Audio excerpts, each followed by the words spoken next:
Hello, everybody. Welcome to the Bible Unveiled Part 3. And we're about to go deeper into China and the Tower of Babel. Okay, so the following is for research purposes because we were trying to understand what the Bible truly says. Um, so let's get down to it. Alright, so here is the last part. Well, I wouldn't necessarily say it's the last part. We're going to get back into China and the Tower of Babel to later on things. Right now, I'm just kind of introducing it because I'm going to skip around and show different things. Uh, I guess to please me not being bored uh, when it comes to this. Not that I'm bored doing it, but I just like to skip around, I guess, and come back to other things and show different things. And because I'm trying to show like different perspectives of all this, and I'm trying to understand it too. But let's look at this is Ancient Chinese History in the Book of Genesis, Part 3, Babel and the Dispersion. Okay, so look right here, and this is the word for tower, or the character for tower, or I don't know what it is in Chinese. I think it's character. um, so what is tower a combination of? It's a combination of dust, grass, people, one, and mouth. All right. So coming through here, we come to this. It says from the biblical viewpoint, as did all of humanity, the Chinese descended from Adam, then Noah through the Tower of Babel incident. The amazing table of nations in Genesis 10 writes chronicles the language groups and their destinations, mention the Sinite people in verse 17, which probably became the Asian groups. The Asian people descended from language groups migrating away from the Tower of Babel after God confounded their languages. In all likelihood, the well-documented dynasties date to that event, while the prior ones were faded memories of pre-flood patriarchs preserved as legends. So, let's see here.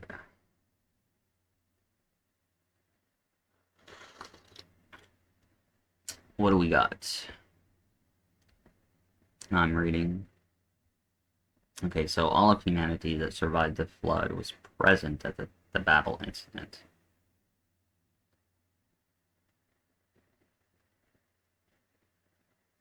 But he wants okay, but the Hebrew phrase, this right here, whatever this is that we find, for instance, in Genesis 1:1, I mean, um, chapter 1, verse 11, now the whole world had one language and a common speech. The phrase can be used um, for basically a regional area and not global. Another common view that the biblical Babel in the land of Shinar was located in ancient Sumer, um, southern Mesopotamia, now also needs to be reconsidered, as they've explained, so tightening the geography and archaeology of early Genesis. Um,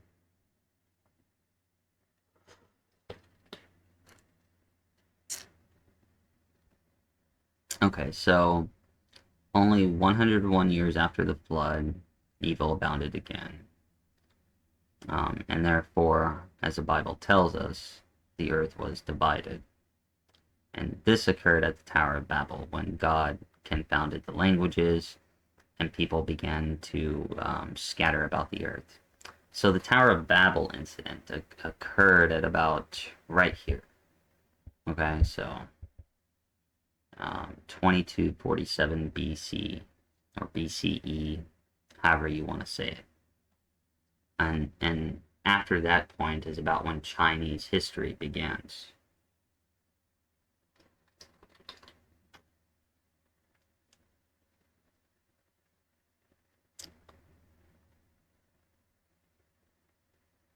So most of the people from China more than likely descended from here. Let's see here. Okay, the Chinese in Genesis are called or the Asian peoples are called the Sinite people. They say could refer, but well, I'm pretty sure and likely. So, according to Chinese records, the establishment of China's first dynasty, the Z dynasty, occurred in 2205 BC. Modern scholars ascribe a somewhat later date of between 2100 and 2000 BC. Therefore, depending on which one, the establishment of China's first dynasty occurred anywhere from 42 to 205 years after the approximate date of the Tower of Babel incident. And that could be about the amount of time that it took the Sinite people to migrate to China from present-day Iraq.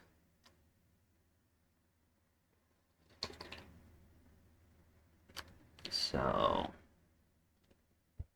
and then here we go. Dr. John Morris points out that many of the language groups migrating from Babel took with them technological knowledge which they put to use in their new homelands. History documents the fact that several major cultures sprang into existence seemingly from nowhere at about the same time. The Egyptians, the Sumerians, the Phoenicians, Indians, as well as the Chinese, and each possessed a curious mixture of truth and pagan thought, as would be expected from this whole separation from Noah and his teachings, as well as the star worshipping, pyramid building, and you know, the heresy of Nimrod at Babel. So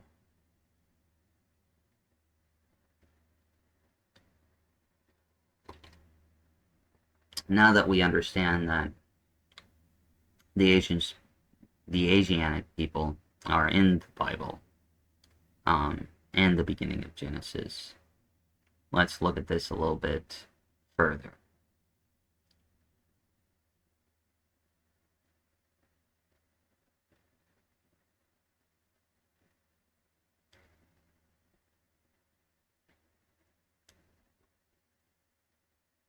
Okay, so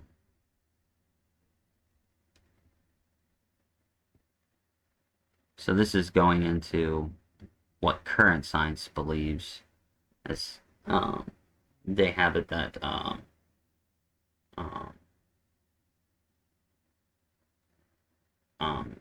well, the evolutionist, that the hominid ancestor of Chinese man was an Asian Homo erectus, otherwise known as Peking man, I'd like to say that is.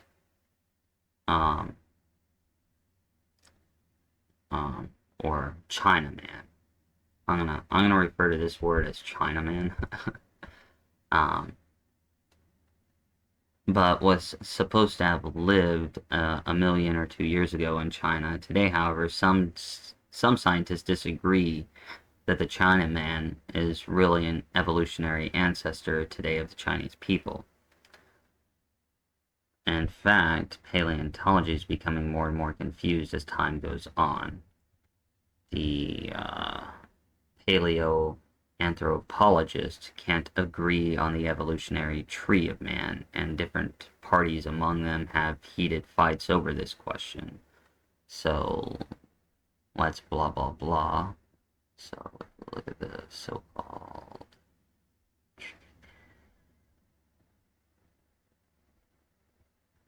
reading.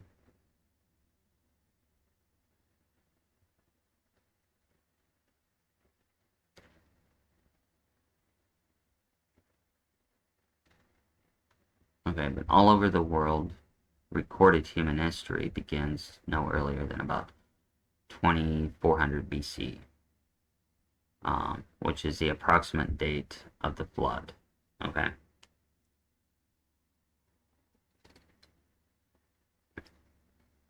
Which echoes to my first video where I show that timetable. Okay. So, and I know a lot of people believe that Noah's flood happened either 10,000 or 6,000 years ago. A lot of people believe, I guess, the younger Dryas was Adam and Eve, and that after that, about like 6,000 years ago, was the Noah's flood. And I'm starting to think that's not true, and there's a lot of evidence that points toward that, especially right here, because we get, like, it's clear that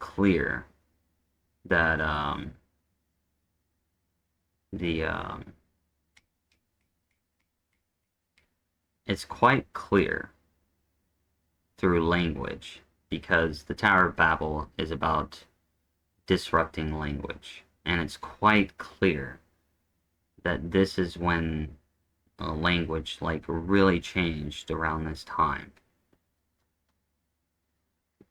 And dating techniques aren't good. For example, just the ocean flooding an area, or salt water like the Black Sea coming through the Middle East in a flood, let's just say, or even the Mediterranean, it screws with dating very much. So you can't really get an accurate time frame. If something was covered by salt water, the dating's going to be inaccurate. And that's where language, or I would say astrological signs, can help with those dating techniques.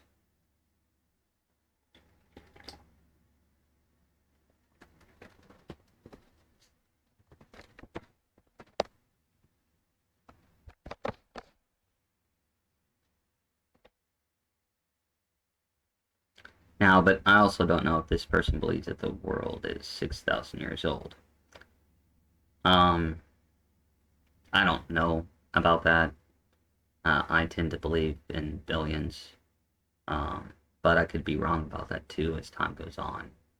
But right now, I believe in the 3.5 billion. But going on, so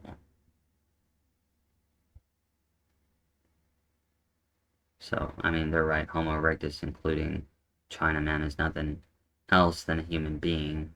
This claim has been made by paleoanthropologists both in the West and in China. So humans have been around for a long time, okay? They just want you to think that we've only roughly been around for 3,000 years, let's just say.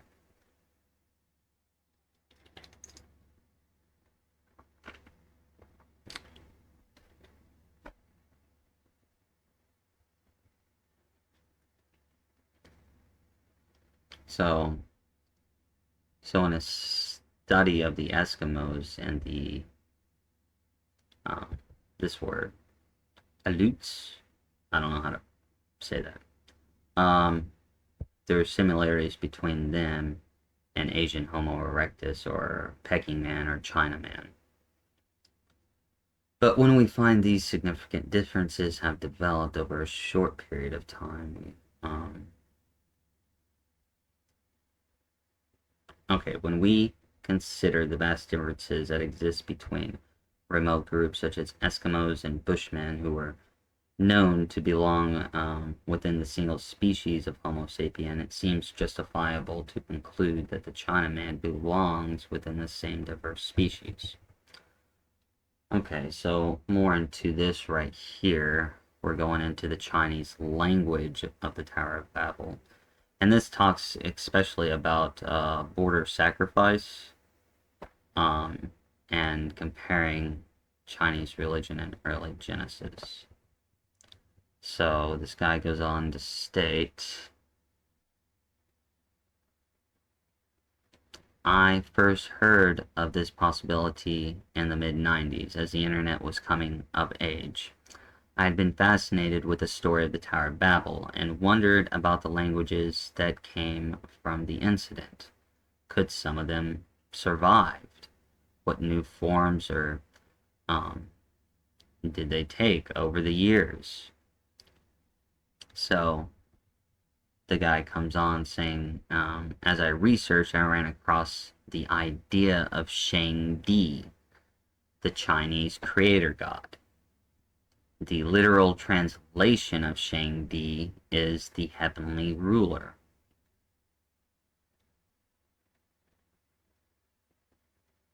Shangdi is sometimes interchangeable with Tian or heaven. I don't know if I pronounced that right. I don't know if I pronounced Shangdi right. Not really versed in Chinese. But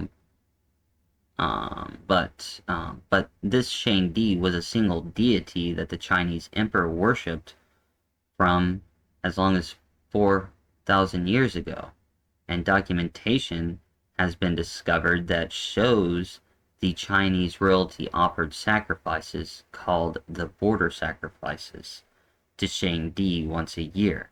The practice continued until 1911. Okay? So, as we go on here, what is the border sacrifice?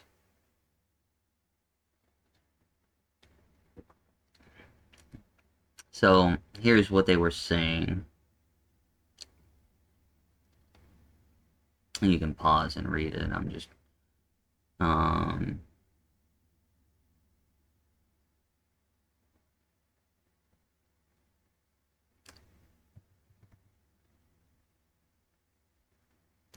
of old in the beginning there was the great chaos, without form and dark. The five elements had not begun to revolve, nor the sun and moon to shine. You, O spiritual sovereign, first divided the grosser parts from the pure. You made heaven, you made earth, you made man. All things with their reproducing power got their being. This seems really familiar. Of old in the beginning there was the great chaos, without form and dark. Kind of sounds like the Bible there, as this person points out. All this sounds very biblical. The emperor's words very clearly echo verses from the first chapter of Genesis. Is that not strange, people? So,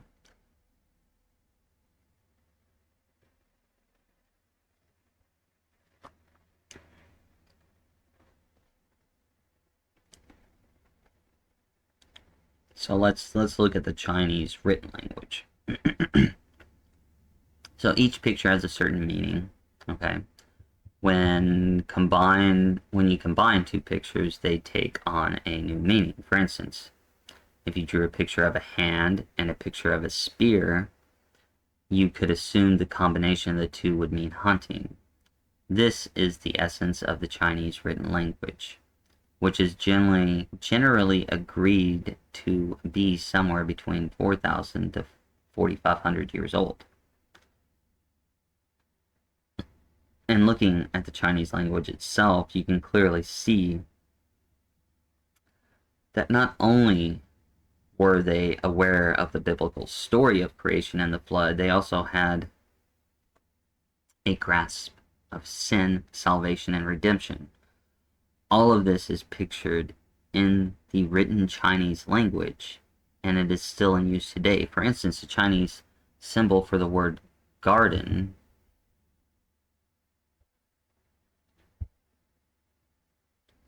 is, well, we don't need to display, is a combination of the symbols of dust, breath, two people, and enclosure. The simple word garden is a beautiful picture of the formation of man, the breath of God which gives life. Hold on. I just had a technical error. Okay, we're back.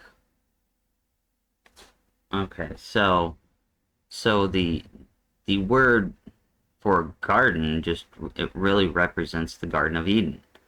And likewise, the symbol for to create is a combination of speak, dust, or mud, life, and walk. Again, it is the imagery of God speaking life into the dust, and man arises to walk. The symbol for forbidden or to warn is a combination of two trees and the abbreviated form of God. Alright? So, I mean, and as the story progresses, the symbol for covet or desire is a combination of two trees and women. And imagery behind the word tempter is amazing. Take a look. Okay, and here is one moving forward a bit in time, a bit to the flood of Genesis. The word boat, as seen here, is comprised of three syllables: a vessel, eight, and people. Count them: Noah, his wife, 3 sons, and 3 wives. So, and then the guy goes on to talk about one of his favorite is righteousness, me, sheep, righteousness. So righteousness, it's a combination of me and sheep. What a wonderful foreshadowing of the coming salvation of Jesus Christ. So is Chinese a language of Babel? It's old enough. Seems like it is. And its characters really align with the Bible and the story of creation.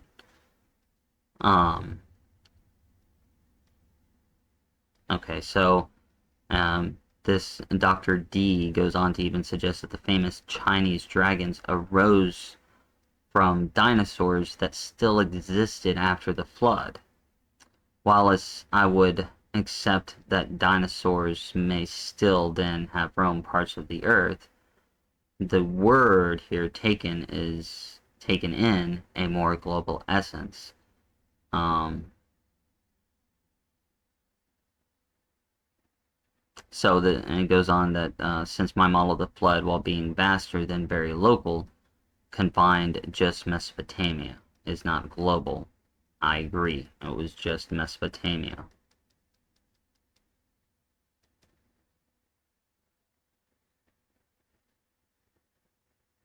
But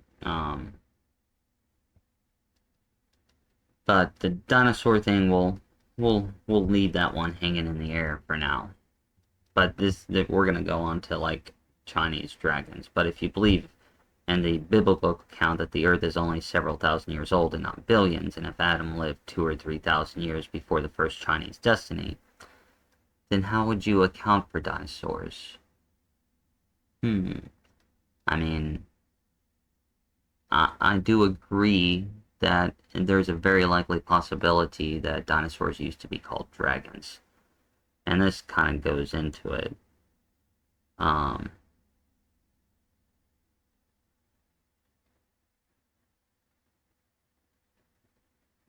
we're going to kind of skip on down here.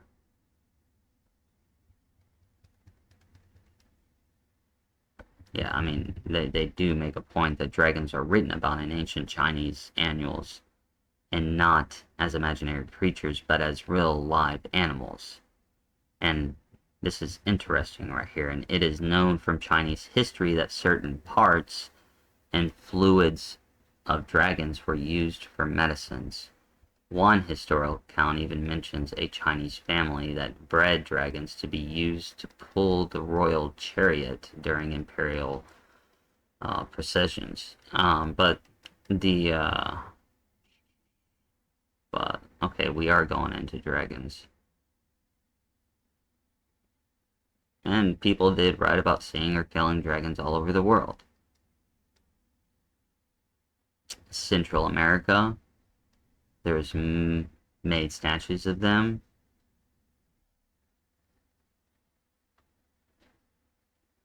Um, there are Triceratops and T-Rexes that were talked about. And dinosaur, like I said before, was not invented until 1841. And the guy goes on, by the way, it was invented by a Christian scientist who believed the biblical account of origins. Okay, this is interesting. So let's see here. When Alexander the Great went through India, they went to see a dragon living in a cave, which the Indians worshipped as a god, bringing it sacrificial food. That is one of the many historical accounts of dragons from places in the world other than China. And even an early church um, father wrote of dragons as actual creatures that existed in his time in small numbers. When people with an evolutionary frame of mind read such things, they automatically think of them as legends.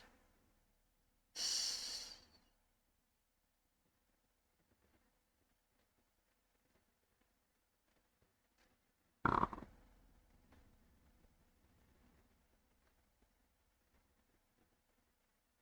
but I guess because of the climate afterwards, dinosaurs had a little bit more time surviving.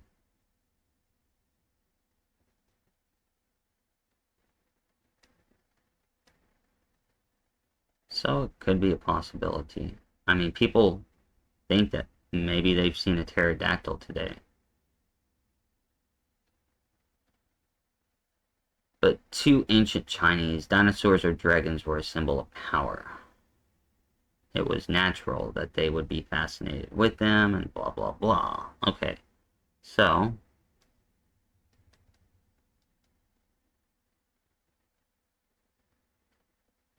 they're thinking that the behemoth was actually a dinosaur in Job. Uh, but the Egyptian influence on Job.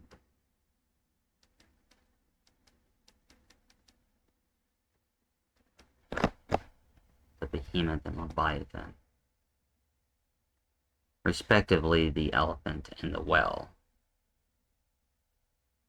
as well as on another level, satanic and the demonic.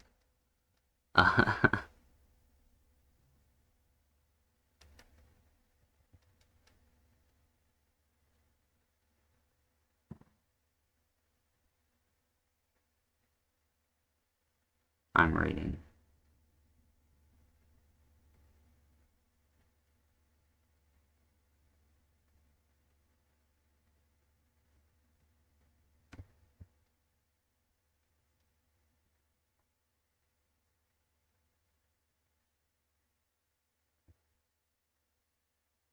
Okay, so this person goes on what the behemoth and the Leviathan are, and they believe that it was the behemoth referred to a hippopotamus, which is the ox of the water. He lieth under the lotus tree, blah blah blah. The willows broke. Yeah, the allusions to the lotus, the favorite, beloved, and plant of the Egyptians, in Nilotic, but it's a reference to an annual part of the delta, um, If the river overflow, he trembleth not. He is confident, though a Jordan swell even to his mouth. That is, even if a steam. So the hippopotamus is, of course, unknown in the Jordan itself. Hmm. So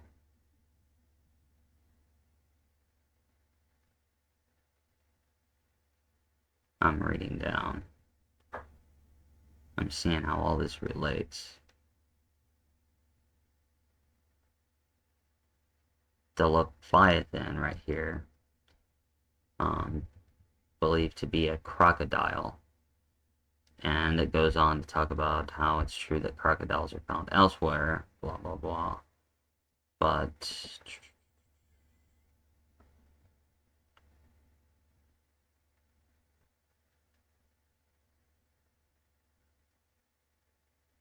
okay, but it's also been asserted that an Egyptian colony transported crocodiles to the spot about 4000 BC from the Mediterranean.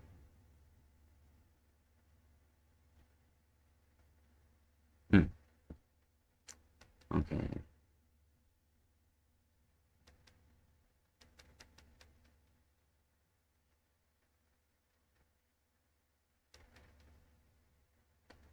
It is in Egypt where the crocodile was thought so thoroughly at home that one of the border lakes was actually called Lake Timsha, the lake of the Crocodile Lake, where the city of Crocodiliosis, whatever, was wholly given over to the worship of this creature that we must look for the habitat. So I guess there's confusion that, the Book of Job was more of an Egyptian influence. Um,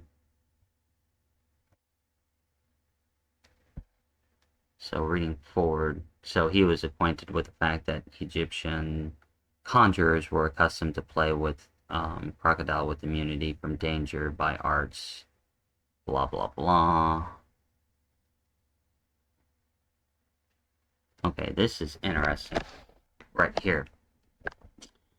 So right here, when he says this right here, he is reminding us that the Egyptians employed the eye of the crocodile to denote the rising sun, inasmuch. So the all-seeing eye relates to the crocodile, inasmuch as it is the steaming red eyes of the amphibian which first became visible when the creature rises out of the water.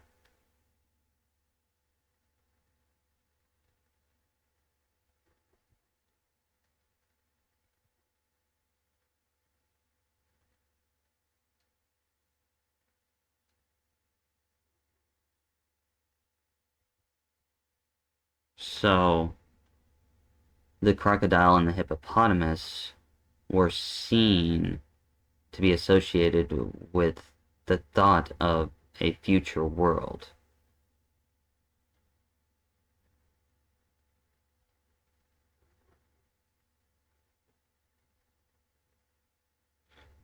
But they relate to demonic characters. At least 6 chapters of the Book of the Dead are given up to magic texts which shall protect the deceased from the dreaded crocodile as he fights his way through the underworld.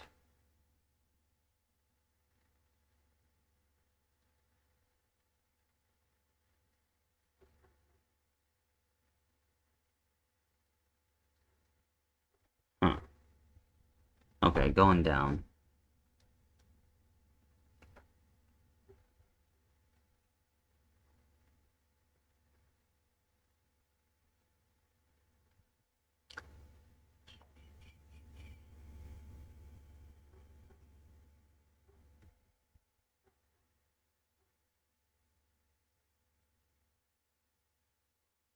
Reading, reading, reading.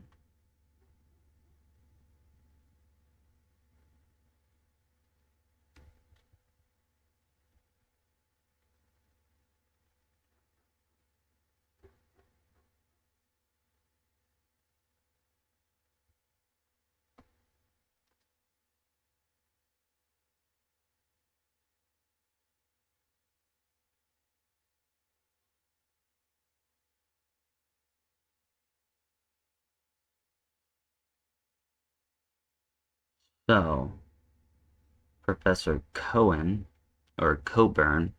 in summing up the evidence, urges that the whole aim of the Book of Job is a passionate defense of the doctrine of immortality after death. Interesting.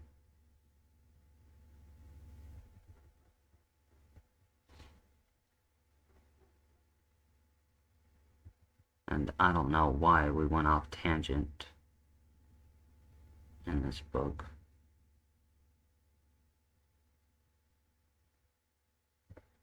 So can we get back? So I guess that oh, but here's an important part right here too. Okay, this I found interesting right here in A Tale of Two Cultures. Um, Ancient Chinese dynasty linked to New World's early civilization. So it talks about how this guy, um, a, a scholar of ancient Chinese, the next morning he paced in front of a National Gallery of Art, waiting for the museum to open so he could visit an Olmec exhibition. Works from Mesoamerica's mother culture. Okay, that was about 3,200 years ago. But after a glance at a 10-ton sculpture of a head, Chen um, looked at the object of the Olmec sculpture, and what the Chinese scholars saw was 15 male figures made of serpentine or jade, each about 6 inches tall. Facing them were taller sandstone figures and 6 upright, polished jade blades called celts. The celts bore incised markings, some of them faded, proceedings from left to right. Chen scrutinized the markings silently, grimacing when he was unable to make out a few of the squiggles on the second and third celts, but the lower half of the fourth blade made him jump. "I can read this easily," he shouted. "Clearly, these are Chinese characters." So, I hope I've maybe sparked some curiosity or provided you maybe a new perspective or got you to think a little bit more deeper, maybe about the flood, the Tower of Babel, and China. And at that, we come for an end today. The next time, we will kind of start looking at the tribe of Dan, and is the tribe of Dan the Spartans? I don't know. You tell me. We will go into a little bit of that research. Alright, so I will see you all next week. And next week, I'm gonna do a reading on my because I got my chapter 1 fully edited. You can read it right now on Twitter or X. But I'm gonna do it for YouTube next week on Monday. Alright, so y'all have a good one. Peace. And hello, ladies and gentlemen, and aliens. Excuse my cats in the background if you heard that. But welcome to the Bible Unveiled. And I will see you next time as you have a wonderful journey of research and discovery.